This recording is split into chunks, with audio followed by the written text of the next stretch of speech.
جبکہ 184(3) کا از خود سپریم کورٹ کا اختیار ہے، وہ خود انفورسمنٹ فنڈامنٹل رائٹس کے لیے اقدام کرے، تو یہ سپریم کورٹ کی ذمہ داریوں میں شامل ہے۔ اور مزید برآں آرٹیکل 190 ہے جس میں ریاست کے تمام ادارے پابند ہیں کہ وہ سپریم کورٹ کے ساتھ تعاون کریں۔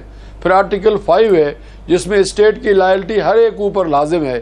پھر جج ایک حلف اٹھاتا ہے، اس کے اندر بھی وہ آئین کو اپہولڈ کرنے کی بات کرتا ہے، تو اس پر کسی دو رائے نہیں ہونی چاہیے، نہ تحفظات ہونے چاہیے کہ سپریم کورٹ ہماری ہے اور ہم سپریم کورٹ کے ساتھ ہیں، اور اس میں اگر وہ کوئی فنڈامنٹل رائٹس کے لیے اقدام کرتا ہے، اسٹیٹ پالیسی آئین میں دیا گیا ہے، اس اسٹیٹ پالیسی کا کہیں ذکر بھی نہ ہو، کوئی پریزیڈنٹ اسمبلی میں اسٹیٹ پالیسی کا تذکرہ تک نہ کرے، تو اس کے بعد کون سے ادارے ہیں جو اس کو چیک کر سکیں؟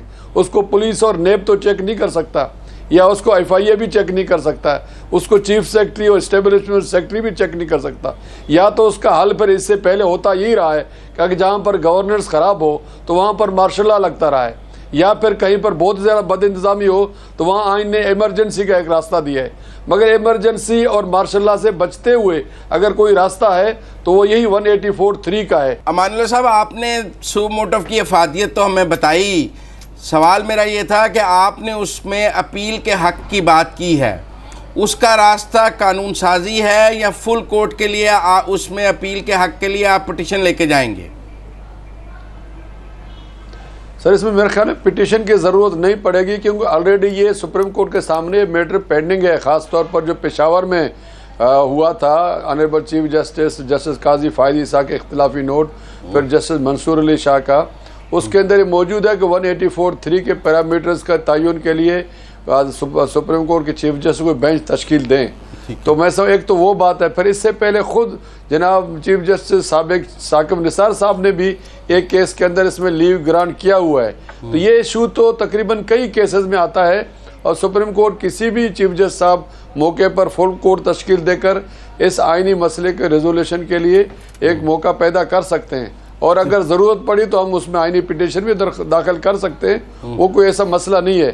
اس کو اس کے اندر 2-3 راستے ہو سکتے ہیں، یا سپریم کورٹ اپنے رولز کے اندر ترمیم کر کے اس کے اندر نظر ثانی کا ایک رائٹ دے دیں، مگر اس نظر ثانی کا اسکوپ جو ہے یہ رولز میں 188 جو آئینی، یہ رولز میں ترمیم بھی سپریم کورٹ کا فل کورٹ کرے گا؟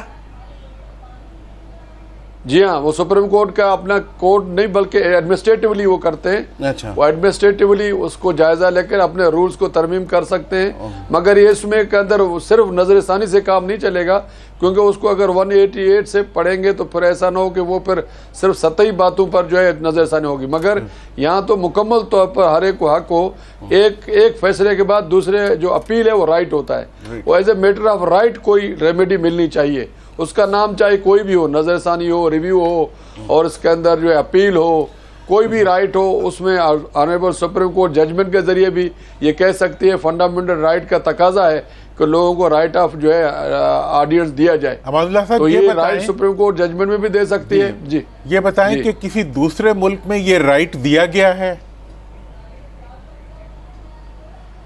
دیکھیں اس کا تو میں تفصیلی طور پر نہیں بتا سکتا ہوں، مگر وہاں پر اس کا استعمال بھی نہیں ہوتا اس طرح جس طرح ہمارے ملک میں مسائل ہیں۔ آپ دیکھیں نا وہاں پر برطانیہ میں ابھی ایک ایشو آیا، ریفرینڈم قوم نے کیا بریگزٹ کا، مگر ابھی جو پارلیمنٹ نے اس کی مخالفت کر دی، 2 کانٹر ریویو آ گئے، مگر جب عدم اعتماد کی بات آئی تو انہوں نے اپنی حکومت کا ساتھ دیا، حکومت کو بچا لیا، تو وہ ویژنری لوگ ہوتے ہیں، ہر ایشو ٹو ایشو بات کرتے ہیں، ہمارے یہاں اس کا استعمال بھی زیادہ ہے، اور ہمارے ہاں جو حکمرانی کا جو لیول ہے وہ بھی بہت خراب ہے، ہماری حکمرانی ہمارے حالات دوسرے ملکوں سے مطابقت نہیں رکھتے۔ ہماری سیاست میں عدالت کو ملوث کرنے کا روایت زیادہ بڑھتی جا رہی ہے کافی، یہ بات صحیح ہے؟ عدالت کو ملوث نہیں کیا جاتا ہے، عدالت مجبور ہوتی ہے کہ جہاں پر لوگ چیخ رہے ہوں، جہاں پر لوگ بلک رہے ہوں، جہاں پر ایک فساد ہونے کا خطرہ ہے، جہاں پر ایک ایسے حالات پیدا ہو جاتے ہیں جس سے ملک کا جو نظام ہے اس کو خطرہ پیدا ہو جائے، تو ملک کو بھیڑیوں کے ہاتھ میں تو نہیں چھوڑا جا سکتا، اور اگر کہیں پر آگ لگ جائے اس آگ کو بجھانے کے لیے آپ انتظار نہیں کریں گے، آپ کسی گھر سے نلکے کا اجازت لے لیں اور پھر پانی اٹھائیں اور اس کو بجھائیں، اگر آگ لگی ہو تو ہر طرف سے ہر ایک کا فرض بنتا ہے اس کو بجھائے، تو یہ حکومتیں آئین کے تحت قائم ہیں اور آئین کے اندر قائم کرنا چاہیے، اور یہ کوشچن آنریبل چیف جسٹس نے کل اپنی تقریر میں کہی ہے کہ جناب پارلیمنٹرین کا کام فنڈز کا استعمال نہیں ہے، پارلیمنٹرین کا کام پوسٹنگ ٹرانسفر کرنا نہیں ہے، ان کا کام لیجسلیشن کرنا ہے. جب وہ اپنے ڈومین سے بیان کام کریں گے تو ظاہر بات ہے دوسرے کام جو ان سے ہاتھوں سے نہیں ہوں گے. اس میں ایک چیز ہے، پھر وہ اپنے خود اس میں انوالو ہو جاتے ہیں، اس میں یہ بتائیں، انٹرسٹ آ جاتا ہے اس میں یہ بتائیں کہ اگر پارلیمنٹیرین پھر بھی یہ کرتے رہتے ہیں کہ وہ فنڈز کے استعمال اور ٹرانسفر پوسٹنگز کے علاوہ کچھ نہیں کرتے، ایسی صورت میں عدالت کیا کر سکتی ہے؟ سر دیکھیں ایسی صورت میں کل آنریبل چیف جسٹس نے یہ بتا دیا ہے کہ بھائی اگر یہ ایشوز ہیں سو اگر سمجھتے ہیں کورٹس مداخلت کرتی ہیں، سمجھتے ہیں کہ ایجنسیز مداخلت کرتی ہیں، آپ سمجھتے ہیں آرمی کا کوئی رول ہمارے اندر ہے، آپ سمجھتے ہیں کہ پارلیمنٹیرین کو کوئی کام نہیں کر رہا یا کام نہیں کرنے دیا جا رہا ہے، یہ ایسے ایشوز ہیں بلیم گیم کے، تو اس کے حل یہی ہے کہ اپنا پریزیڈنٹ آف پاکستان تمام اسٹیک ہولڈرز کو بلائیں اور وہاں بٹھا کر ان ایشوز کو ریزالو کریں. لیکن کس نے کیا کام کرنا ہے، ٹرکٹیوٹی آف پاور ہے، کس اس کے قانون لیے کے تحت؟ ہاں یہ بڑا اہم ہے امان اللہ صاحب کہ پریزیڈنٹ کس قانون اور کس اختیار کے تحت سب کو بلا کے ایسا کوئی فورم تشکیل دیں. یہ ایسی کوئی آئین میں یا قانون میں ایسی کوئی گنجائش تو موجود نہیں ہے. ہمارے سیاستدان جب چارٹر آف ڈیموکریسی پر بیٹھتے ہیں اور اس کے بعد اس کو صحیفہ کر کے پیش کرتے ہیں تو اگر پریزیڈنٹ ہاؤس میں بیٹھ کر والنٹرلی ایک چارٹر، قومی چارٹر، ایک ویژن دیا جائے، ایک پالیسی دی جائے تو آئین کے تحت اس پالیسی کو انفورس کرنے کے لیے ہر ادارہ اپنے اپنے پیرامیٹر میں کام کرے گا. اس میں کوئی ڈائریکشن نہیں ہوگی، اس میں فیوچر کا جو آؤٹ لائنز ہیں وہ طے کیے جائیں گے. ہر ایک کا اپنا اپنا ڈومین ہے، اس آؤٹ لائن کو اوپر انفورسمنٹ کے لیے ایک قسم کے عہد تجدید کیا جائے گا، ایک قسم کا عہد کیا جائے گا، ہم اپنے اپنے ڈومین میں کام کریں گے. تو اس میں اگر پریزیڈنٹ کے ساتھ بیٹھ کر ایک ڈائلاگ کیا جائے تو اس کو کوئی قانونی انفورسمنٹ کی بات نہیں ہے، اس میں بات ہے اخلاقیات کی، اس میں بات ہے اخلاقیات کی، اس میں بات ہے آپ کے قومی درد کی. اگر آپ درد محسوس کرتے ہیں، آپ نے کل وہ بھی بات کی ہے کہ ججز کے جو ریمارکس ہیں ان کی بھی کوئی، انہوں نے بہت جو عدالت کا ماحول ہے وہ خراب کیا ہے، بہت ہارش ہیں. آپ نے کہا اس پر بھی کوئی لمٹس ہونی چاہیے. آپ کے خیال میں یہ ریمارکس کی رپورٹنگ بند ہونی چاہیے میڈیا میں یا انہیں ریمارکس دینا بند کرنا چاہیے؟ میں سمجھتا ہوں میرا مطلب یہ ریمارکس کا ججمنٹس کے اندر ریمارکس ایسے آتے ہیں جس میں ججز کے کنڈکٹ کے بارے میں کہا جاتا ہے. تو ماضی میں ایسا ہوا جب کبھی ایسے ریمارکس آئے ہیں تو وہ ججز اپنے عہدوں پر قائم نہیں رہے. تو میں نے صرف یہ سوال کیا تھا کہ ایسے ججز ابھی بھی موجود ہیں جن کے خلاف ریمارکس ہیں اور ایسے ججز بھی ہیں جو ریمارکس کے بعد استعفیٰ دے کے چلے گئے. تو یہ دو رنگی ختم ہونی چاہیے. جس کے خلاف ریمارکس ہے ایک تو بیٹھا ہوا ہے لاہور ہائی کورٹ میں اور باقی ججوں کو کہا جائے تم لوگ چلے جاؤ یا چلے گئے ہیں. تو یہ چیزیں میں نے ہائی لائٹ کی تھی. باقی جہاں تک میڈیا کی بات ہے کہ آبزرویشن کی، ریمارکس کی، تو وہ تو کسی بھی دنیا کے قانون میں نہیں ہے کہ ریمارکس کا ٹکر بنا دے.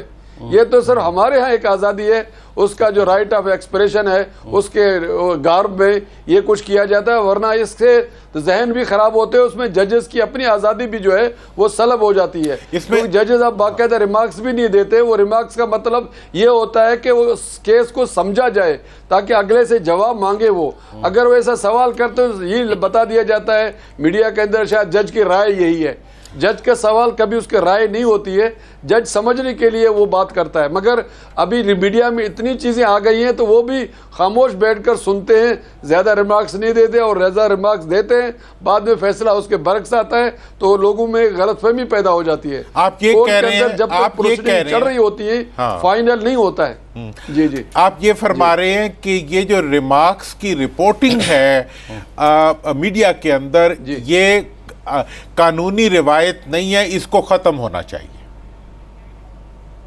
بالکل بالکل. اور میں سمجھتا ہوں میڈیا کو فیصلوں کے اوپر لکھنا چاہیے، بولنا چاہیے، مگر ریمارکس کو چھاپنا بھی نہیں چاہیے، اس کو ٹکر بھی نہیں بنانا چاہیے. ایک ذمہ دارانہ صحافت کا تقاضا ہے.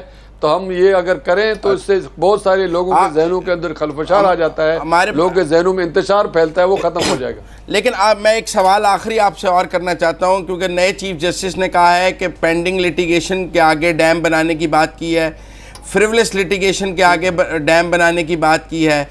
بار کا کیا رول ہوگا اس ویژن میں؟ عدالتوں میں ہڑتالیں وکلاء کی جانب سے، اب تو ججز بھی ہڑتال کرتے ہیں اسلام آباد میں، ہم نے دیکھا، جس کی پہلے روایت نہیں تھی.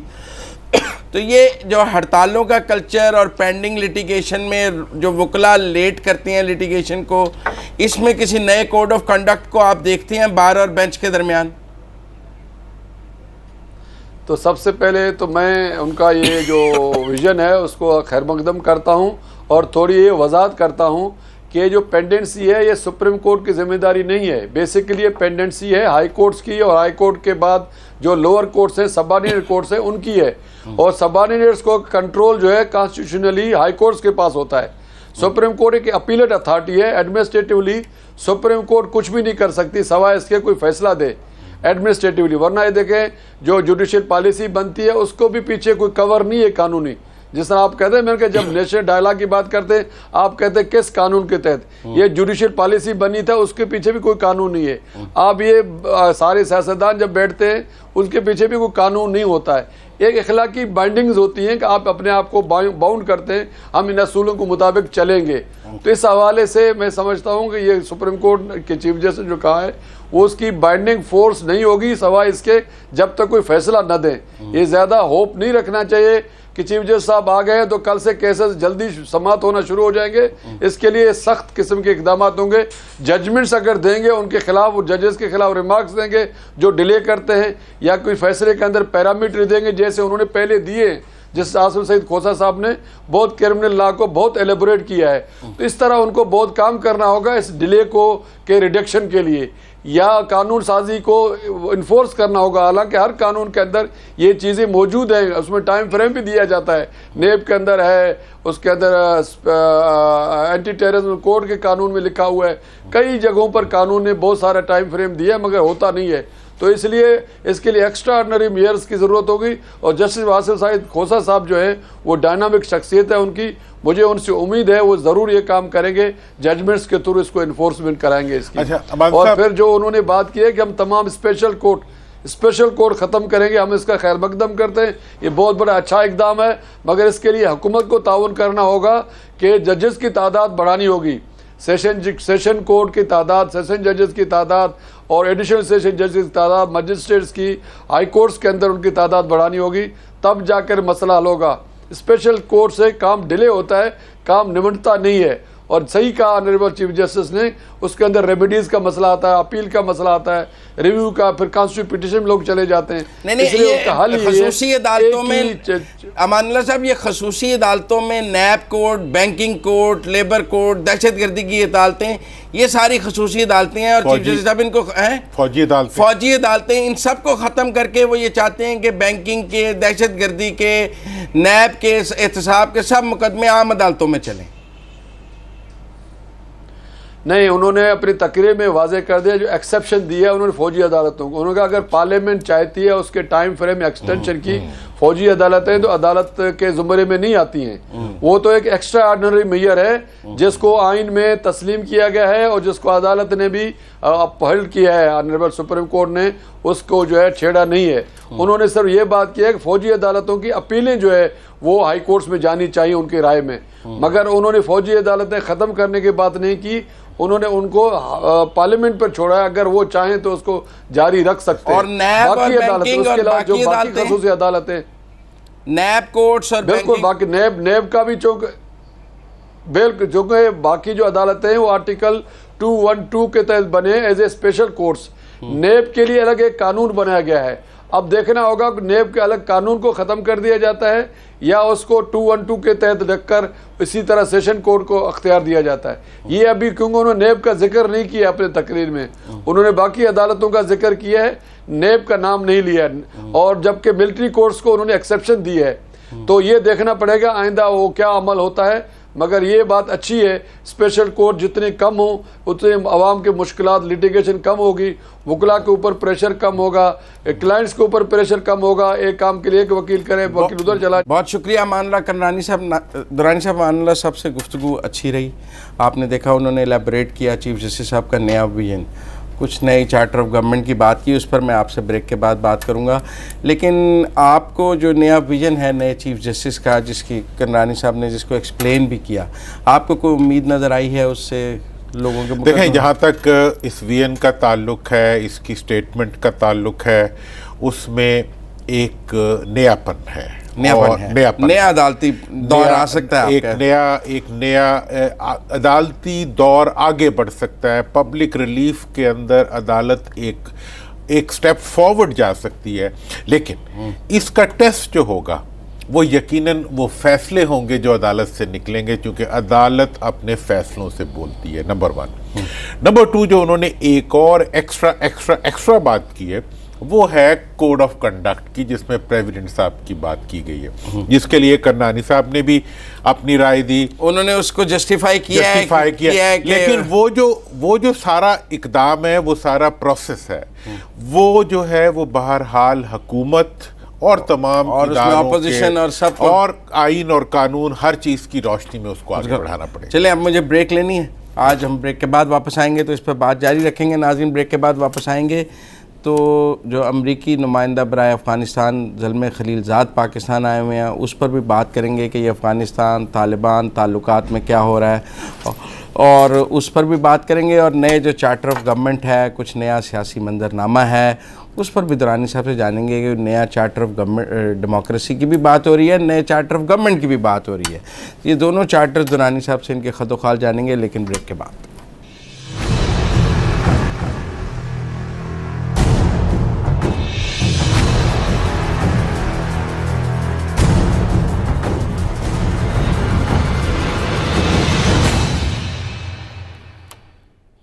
بریک کے بعد خوش آمدید ناظرین. بریک کے اس حصے میں ہمارے ساتھ موجود ہوں گے سینئر صحافی سلیم صافی صاحب، لیکن ان کا تعارف تو محمد علی درانی صاحب کرائیں گے. ہم بات کریں گے زلمے خلیل زاد کے دورہ پاکستان، طالبان کے جو اسلام آباد میں آئندہ ہونے والے مذاکرات پہ. درانی صاحب، آپ سلیم صافی صاحب کو میرے سے زیادہ جانتے ہیں، آپ کا تعارف؟ سلیم صافی صاحب کو تو اب ماشاءاللہ پورا ملک جانتا ہے. میں اتنا جانتا ہوں کہ انہوں نے آج صحافت کے اندر جو بھی حیثیت حاصل کی ہے وہ ان کی شدید محنت، ان کی دیانت اور ان کی یکسوئی اور نان کمپرومائزنگ اصولوں پہ کھڑے رہنے کی جو ان کی جرت ہے اس کی ذات ہے. اللہ تعالیٰ انہیں زندگی دے اور ان کی جرت اور ان کی استقامت کو قائم رکھے. اس کو سلام بھی پیش کریں. ان کو ہم سلام. السلام علیکم صافی صاحب، آپ نے درانی صاحب سے اپنا تعارف سن لیا ہے. جی وعلیکم السلام. مزمل صاحب، درانی صاحب ہمیشہ سے ایک مشفق بھائی اور استاد کی حیثیت میں انہوں نے ہماری رہنمائی بھی کی ہے، اور جن الفاظ سے انہوں نے مجھے یاد کیا میں اس کا مستحق تو نہیں ہوں، لیکن انہوں نے ہمیشہ اسی شفقت کا مظاہرہ کیا. اور جو کچھ میں ہوں آج تو اس میں ماں کی دعا کے سوا جو چند ایک بھائیوں کی رہنمائی کا اثر ہے اس میں درانی صاحب بھی سر فہرست ہے. تو اگر کچھ کریڈٹ ہے تو وہ ان جیسے بھائیوں کو جاتا ہے، جو خامیاں ہیں وہ میری ذات ہی ہیں. ٹھیک ہے، بس ہمارا فخر ہے. آپ اللہ آپ کو زندگی دے. سوال سیدھا یہ ہے کہ 2015 کے واقعات سے ہم نے سبق نہیں سیکھا جو ہم نے مری میں طالبان کے مذاکرات کرائے، اور اب 2019 میں ہم پھر اسلام آباد میں مذاکرات کروانے جا رہے ہیں. کیوں پاکستان طالبان اور امریکہ کے ساتھ دوبارہ مذاکرات کروانے جا رہا ہے؟ مزمل صاحب، ایک تو فرق بھی ہے بنیادی 2015 کے مذاکرات میں اور آج کے مذاکرات میں، ہمارے داخلی حوالے سے بھی اور خارجی حوالے سے بھی. 2015 میں جب وہ مذاکرات ہو رہے تھے تو پاکستان میں سول اور ملٹری لیڈرشپ ایک پیج پہ نہیں تھے، بلکہ ان کے مابین شدید تناؤ پایا جاتا تھا. اور آج اس وقت جو وفاق میں جو حکومت ہے وہ اور پاکستان کی ملٹری وہ مکمل طور پر ایک پیج پہ ہیں. دوسری بات یہ کہ اس وقت امریکہ نے کوئی خاص انٹیمیٹ نہیں کیا تھا کہ فیوچر کے حوالے سے اس کے ارادے کیا ہیں، اور اب جو ڈونلڈ ٹرمپ نے جو اشارے دیے ہیں یا پچھلے سالوں میں خود جتنا ڈرا ڈاؤن امریکہ نے کیا ہے، تو پاکستان کی اپنی بھی ضرورت ہے امریکہ یا کسی اور ملک سے زیادہ کہ وہ سلوشن کے لیے کوئی رستہ نکالے. کیونکہ اگر افغانستان میں کوئی سیاسی مفاہمت کیے بغیر امریکی افغانستان سے نکل جاتے ہیں یا بھاگ جاتے ہیں، جس طرح کہ 89 میں سوویت یونین نکلا تھا، درانی صاحب ان واقعات کا کسی نہ کسی حد تک حصہ بھی رہے ہیں اور خود بڑے شاہد بھی رہے ہیں. تو میری اپنی ذاتی رائے بھی یہ ہے کہ ہمیں وہ 90 سے کئی گنا بڑھ کے تباہی افغانستان میں دیکھنے کو ملے گی، اور خود پاکستانی حکام بھی اس چیز کو ریئلائز کرتے ہیں. اور اس وقت تو پھر بھی یہ تھا کہ سوویت یونین نکل گیا، لیکن اس کو پھر اپنی فکر پڑی رہی. امریکہ یہاں سے نکلنے کے بعد بھی اس کے ایک بڑی طاقت یا سپر طاقت ہونے کی حیثیت ختم نہیں ہو سکے گی. دوسرا، اس وقت 2 فریق رہ گئے افغانستان میں، ایک نجیب حکومت اور ایک مجاہدین. اس وقت امریکی اپنے پیچھے کئی فریق چھوڑ جائیں گے، اور ظاہری بات ہے کہ اس کے بعد جو خانہ جنگی ہوگی، جو خونریزی ہوگی، اس کا اثر تو سب پڑوسیوں پہ پڑے گا، لیکن سب سے زیادہ پاکستان پہ پڑے گا. اس لیے اگر امریکہ کا ڈیمانڈ نہ بھی ہو، دوست ممالک کا دباؤ نہ بھی ہو، تو یہ خود پاکستان کی اپنی بھی ضرورت ہے کہ وہ امریکیوں کے انخلا سے پہلے افغانستان میں کوئی پیسفل سلوشن کے لیے راستہ ہموار کرے. لیکن دیکھیں نا جی، تنازع تو یہ ہے کہ وہ طالبان کہتے ہیں کہ مائنس اشرف غنی امریکہ ہم سے بات کرے، اور اشرف غنی کہتے ہیں کہ ہم بیچ میں بیٹھیں گے تو بات ہوگی. تو اس جو سلوشن ہے، اس ٹرائنگل کا کیا حل ہے؟ ہم نے یہ تو سنا کہ سعودی عرب، قطر، UAE ساتھ ہوں گے، یہ نہیں سنا کہ اشرف غنی ہوں گے یا نہیں ہوں گے. پچھلے دنوں ان کے بھی نمائندے آئے ہوئے تھے، آپ نے ان کا انٹرویو بھی کیا. اب زلمے خلیل زاد آئے ہیں. یہ جو ایک پوائنٹ تھا، اس کا کوئی حل نکلا ہے؟ نہیں، دیکھیں اس وقت تو ایک سب سے بڑی رکاوٹ جو ابھی تک ہے وہ ایک تو یہی ہے کہ ابھی سردست طالبان افغان حکومت کے ساتھ براہ راست مذاکرات پہ آمادہ نہیں ہے. دوسرا، پھر طالبان کا جو موقف ہے افغان حکومت سے متعلق، وہ اور افغان حکومت کا جو ابھی تک موقف رہا ہے اپنے کانسٹیٹیوشن اور نظام کے حوالے سے، تو ان دونوں کے مابین مفاہمت بظاہر بڑی مشکل بھی نظر آتی ہے. امریکہ اور طالبان کے درمیان راستہ بڑی آسانی سے نکل سکتا ہے، لیکن افغان حکومت اور طالبان کا پیچ اپ وہ مشکل ہے. تو اور اسی مسئلے کو حل کرنے کے لیے تو مذاکرات ہو رہے ہیں. اگر طالبان افغان حکومت کے ساتھ بیٹھنے کو تیار ہوتے، اور اگر کوئی وہ ان کے ساتھ شراکت اقتدار پہ آمادہ ہوتے، تو پھر تو نہ زلمے خلیل زاد کی ضرورت تھی، اور نہ پاکستان کی ضرورت تھی، اور نہ کسی اور کی ضرورت تھی. چونکہ بدقسمتی سے وہ دونوں آپس میں نہیں بیٹھ رہے تھے، اور ان دونوں کا پیچ اپ مشکل تھا. اس لیے افغانستان میں دخیل بھی بہت سے لوگ ہو گئے ہیں، بہت سے ممالک ہو گئے ہیں، اور اس لیے اب سلوشن کے لیے بھی امریکہ، روس، پاکستان، قطر، سعودی عرب اور اس طرح بہت سارے ممالک اپنا کردار ادا کر رہے ہیں، اور ان سے کردار کا مطالبہ بھی کیا جا رہا ہے. آپ درانی صاحب اس میں ایک بات آپ نے جو امریکہ کے ریفرنس سے کہی، کیا امریکہ افغانستان کو چھوڑ کے جا سکتا ہے اس ریجن کے حالات کو دیکھتے ہوئے، وہاں جو اس کی اسٹیبلشمنٹ ہے اس کو دیکھتے ہوئے، اور ان کے جو پینٹاگون کے انٹرسٹس ہیں ان کو دیکھتے ہوئے؟ کیا آپ یہ سمجھتے ہیں کہ واقعی یہ کوئی آپشن ہے کہ امریکہ وہاں چھوڑ کے چلا جائے اور افغانستان اس طرح جس طرح روس چھوڑ کے گیا تھا؟ دیکھیے درانی صاحب، ایک تو اس وقت بھی پوزیشن یہ ہے کہ امریکہ میں تمام ادارے ایک پیج پہ نہیں ہیں. اس وقت ڈونلڈ ٹرمپ یا وائٹ ہاؤس کی سوچ کچھ اور ہے، اسٹیٹ ڈپارٹمنٹ کی سوچ کچھ اور ہے، اور وائٹ ہاؤس اور یہ پینٹاگان اور CIA وغیرہ کی سوچ کچھ اور ہے. ماضی میں بھی ان کے درمیان تناؤ رہا ہے، اور سب کی پالیسیاں مختلف رہی ہیں. اگر آپ جو مختلف اس حوالے سے کتابیں سامنے آئی ہیں خود امریکی آتھرز کی بھی، تو اس میں یہ ساری چیزیں بڑی تفصیل کے ساتھ انہوں نے ان کا ذکر بھی کیا ہے، ریفلیکٹ بھی کی ہے. جو 9/11 کے بعد ہم دیکھتے ہیں، اب دیکھیں بیفور 9/11 ایک سینٹرل ایشین ریسورسز بھی تھے، چین بھی افغانستان کے بارڈر پہ تھا، اور پاکستان کی ایٹمی قوت بھی تھی. لیکن اس کے باوجود امریکی سوویت یونین کے انخلا کے بعد افغانستان کو چھوڑ کے یہاں سے چلے گئے. اور ہم یہ گلہ کرتے رہے، اس وقت شکوہ کرتے رہے کہ انہوں نے افغانستان کو مکمل طور پر بھلا دیا ہے. پھر 9/11 کے بعد جب وہ یہاں پہ آئے تو امیجیٹ جس چیز نے ٹریگر کیا امریکیوں کو کارروائی کے لیے، وہ تو 9/11 کا واقعہ ہی تھا.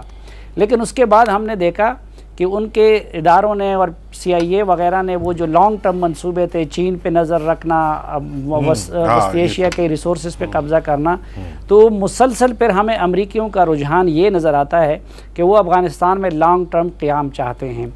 پھر اس کے بعد ایک اور فیز آتا ہے کہ عراق وار یعنی افغانستان کو پوری طرح سنبھالے بغیر امریکی یہاں سے جا کے عراق میں چلے گئے.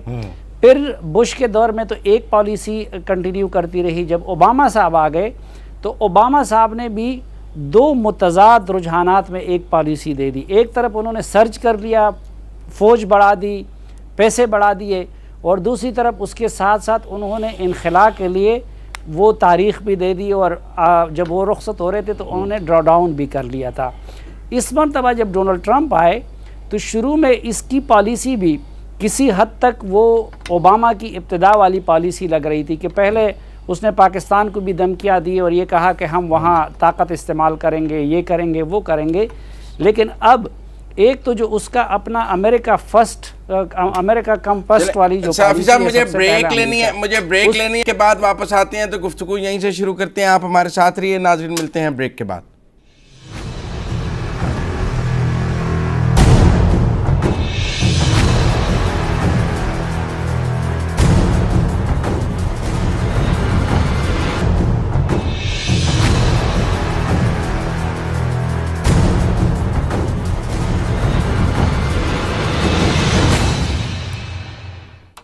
بریک کے بعد خوش آمدید ناظرین. بریک سے پہلے ہم سلیم صافی صاحب کے ساتھ کچھ افغانستان پر بات کر رہے تھے.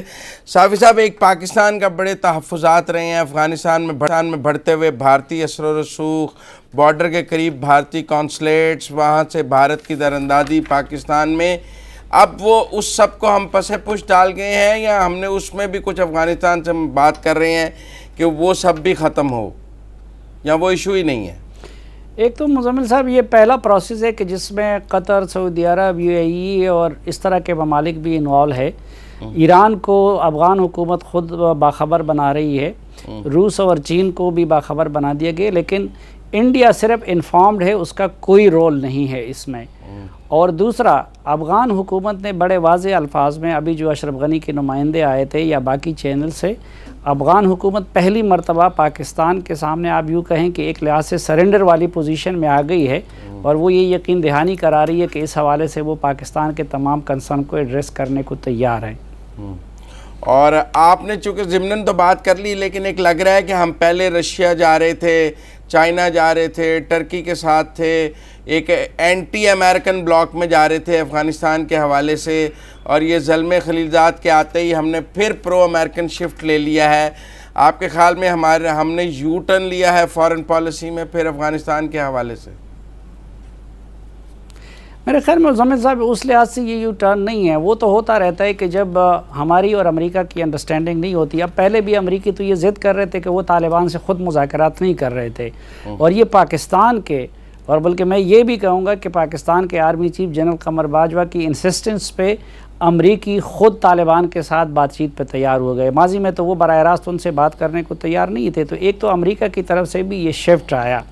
دوسرا, جب پاکستان اور امریکہ کی ناراضگی ہوتی ہے تو امریکہ ہندوستان کے ساتھ پینگے بڑھا دیتا ہے, اور اس وقت ڈونلڈ ٹرمپ نے اپنی افغان پالیسی میں جہاں پاکستان کو کرٹیسائز کیا تھا وہاں اس نے انڈیا کے کردار کی تعریف کی. تو اب پہلی مرتبہ انڈیا کو مائنس کر کے وہ ایک ریجنل پروسیس پہ آمادہ ہوا ہے, تو یہ پاکستان کی ایک لحاظ سے سکسیس بھی ہے. اور جب امریکہ اس وقت وہ کر رہا تھا تو پاکستان اس کے پیرالل پھر روس اور چین اور ان کے ساتھ مل کے ایفرٹس کر رہا تھا, جس کا ایک تسلسل ماسکو کانفرنس بھی تھا. یہ جو ابھی شام متحدہ صاحب مختلف ممالک میں گئے ہیں تو وہ کوئی پیرالل یا امریکہ کے مقابلے کا ایفرٹس نہیں تھا, بلکہ وہ اسی سلسلے کی کڑی تھی. اچھا, یہ دوسرا یہ کہ طالبان اس بات پر مان گئے ہیں کہ امریکہ اپنے اڈے رکھے اور اس کے بعد وہ بھی شامل ہو جائیں انہیں امریکیوں کے. ان کا ایک راہ ہے کہ جب تک بیرونی فوجیں واپس نہیں جائیں گی وہ کسی جگہ نہیں مانیں گے. کچھ ایک سٹیپ ڈاؤن آئے ہیں طالبان بھی اس پر. دیکھیے, امریکی یہ بتاتے رہتے ہیں نجی محفلوں میں کہ طالبان ان کے ساتھ یہ مان گئے ہیں. البتہ طالبان اس سے اعلانیہ انکاری ہے, وہ کہتے ہیں کہ ہم نے ابھی تک کچھ نہیں مانا ہے. لیکن ہمارے ذرائع بھی یہ بتا رہے ہیں کہ جو ان فارمل مذاکرات سے پہلے جو بیک ڈور رابطے ہوئے تھے اس میں امریکی طالبان نے اس طرح کے کچھ اشارے دیے تھے کہ اگر امریکی افواج باقی نکال لیتے ہیں تو اس بات پہ غور کیا جا سکتا ہے. لیکن سردست امریکیوں نے تو بہرحال وہ ریڈ لائن رکھی ہوئی ہے کہ وہ افواج نکالنے کو تیار ہے, لیکن اڈے وہ بہر صورت رکھنا چاہیں گے. اور ابھی تک جو ڈیولپمنٹ ہوئی ہے اس میں پاکستان اور چین جیسے ممالک بھی